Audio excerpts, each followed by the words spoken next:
Halo teman-teman, sekarang gue pengen cerita tentang gimana sih prinsip gue ketika bikin konten dengan bantuan AI. Teman-teman pasti sudah sering lihat video, ads, bahkan courses yang ngejelasin tentang gimana sih caranya menggunakan AI untuk membantu kita dalam bikin konten. Bahkan ada yang iklan-iklan course atau iklan-iklan tools gitu tuh, dia mengadvertasikan singkatnya adalah kayak bikin konten 30 konten dalam waktu 5 menit kayak gitu-gitu misalnya. Gue udah pernah nyobain untuk meminjam times temen gue udah menggunakan dan menyalahgunakan AI dalam bikin konten. Jadi mulai dari tadi bikin 30 konten dalam waktu 30 detik. Apakah bisa? Bisa. Cuma apakah kualitasnya bagus? Belum tentu. Gitu. Karena AI itu hanya sebagus dari input yang kita masukin.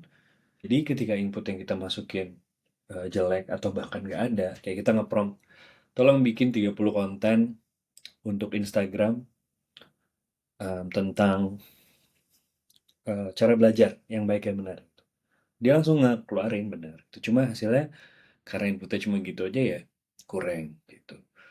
Terus juga ketika kita bikin konten buat personal branding, apakah AI bisa mereplicate voice kita dalam menulis?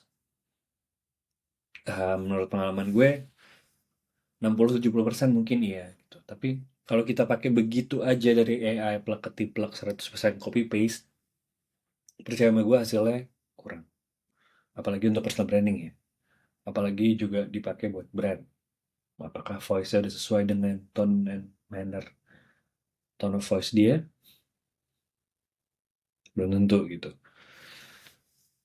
Tapi kalau misalnya untuk blok-blokan, yang nggak terlalu penting tone of voice-nya, asal bikin tulisan ya bisa-bisa aja. Prinsip gue dalam bikin konten pakai AI, oke? Ini gue bikin akhir tahun 2024, Oktober kalau nggak salah. Oke, gue kasih nama Mamam Framework. Akhir-akhir ini gue kalau bikin framework atau sesuatu principles gitu, gue lagi mencoba gimana caranya kalau bisa namanya tuh harus catchy. Jadi gue came up dengan Mamam ini kayak Mamam tuh gitu. Mudah-mudahan udah ngerti ya teman-teman. Nggak, bukan age, jebakan umur. Singkatannya, Mamam adalah dari manusia ngarahin, mesin angkat-angkat, manusia moles. Dan ini terjadi ketika mulai dari awal kita ngarahin, di tengah-tengah biar mesin yang bekerja, so to say, dan pada akhirnya manusia harus moles, manusia harus ngedit, manusia harus ngejudge, ini udah oke apa belum, apa harus kita reprompt, apakah kita minta AI, kita push lagi supaya hasilnya lebih bagus. Gitu. Nah, coba kita go terus satu-satu ya. Pertama-tama, manusia harus ngarahin. Kayak tadi gue bilang bahwa AI itu, output AI hanya akan sebagus dari input yang kita kasih. Terutama dibuat konten. Manusia ngarahinnya sesuai prinsip prompting yang baik dan benar adalah ya kita harus ngasih konteks, kita harus ngasih instruksi, terus kita harus ngasih contoh, dan kita harus determine outputnya mau kayak gimana gitu. Misalnya, mau bikin caption, gue pengen bikin caption untuk konten dengan tema ini, untuk personal brand gue itu adalah ngomongin konten pilarnya 1, 2, 3, target audiensnya adalah yang professionals atau orang yang mau jadi entrepreneur, dan caption gue biasanya jaraknya antara 1 sampai 3 paragraf, dan gaya menulis gue adalah A, B, C, D, E, F, G, lalu contohnya adalah copy paste di situ. Biasanya dengan arahan atau input di prompt yang segitu detailnya, biasanya bagus, lumayan. 70%, sisa 30% kita yang edit, kita yang ngejudge itu udah oke apa belum. Gitu. Sekali lagi, manusia harus ngarahin. Nggak bisa kayak, tolong bikin caption tentang productivity gitu.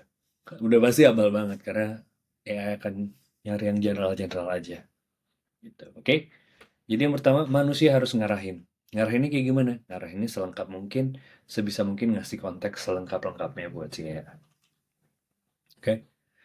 Di tengah-tengah adalah bagiannya si mesin angkat-angkat.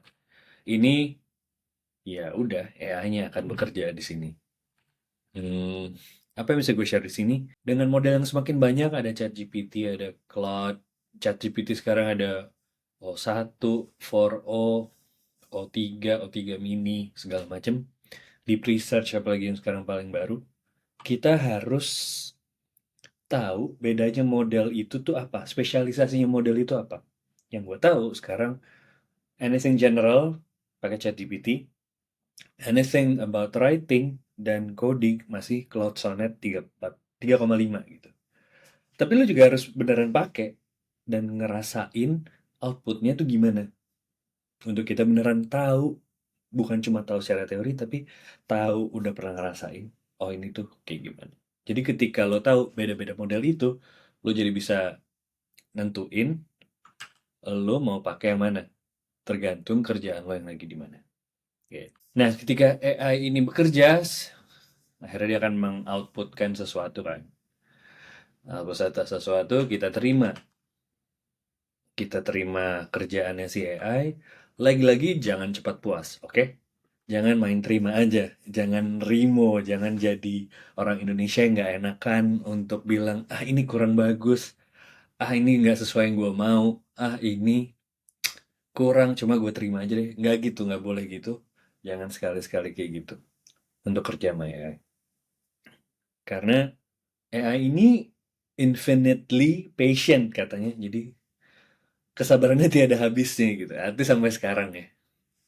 Nggak tahu kalau nanti AI-nya hidup, gue nggak tahu apakah kita bisa kayak sekarang, dimana kita bisa ya udah nggak suka bilang, nggak tahu nanya sama dia, karena dia nggak akan pernah marah, dia nggak akan pernah capek, dia sabarnya tiada batasnya.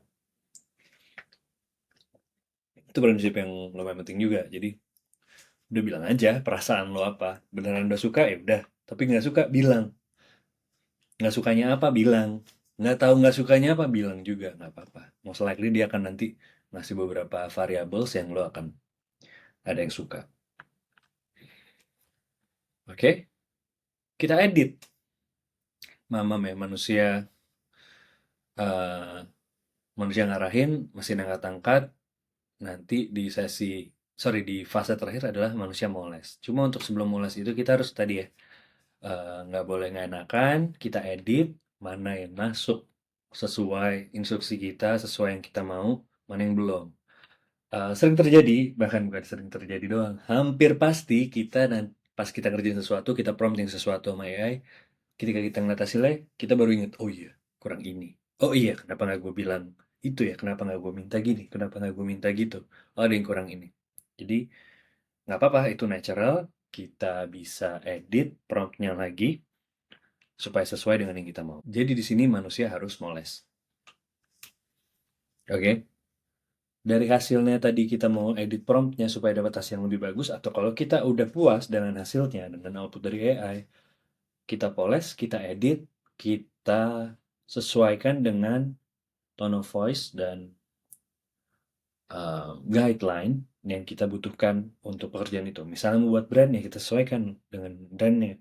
Mau buat personal brand ya kita sesuaikan, ini udah sesuai belum dengan cara kita biasa nulis, cara kita biasanya ngomong. Kalau itu script, udah elu belum sih gitu. Jadi jangan sampai kita lepas 100% sama AI. Ketika kita udah ngelakuin itu semua, harusnya kita senang. Karena pekerjaan kita semakin efektif, efisien, dan apapun yang di-outputkan oleh AI itu pada akhirnya, karena kita poles pada akhirnya, itu akan tetap jadi karya kita dengan tone of voice yang emang kita.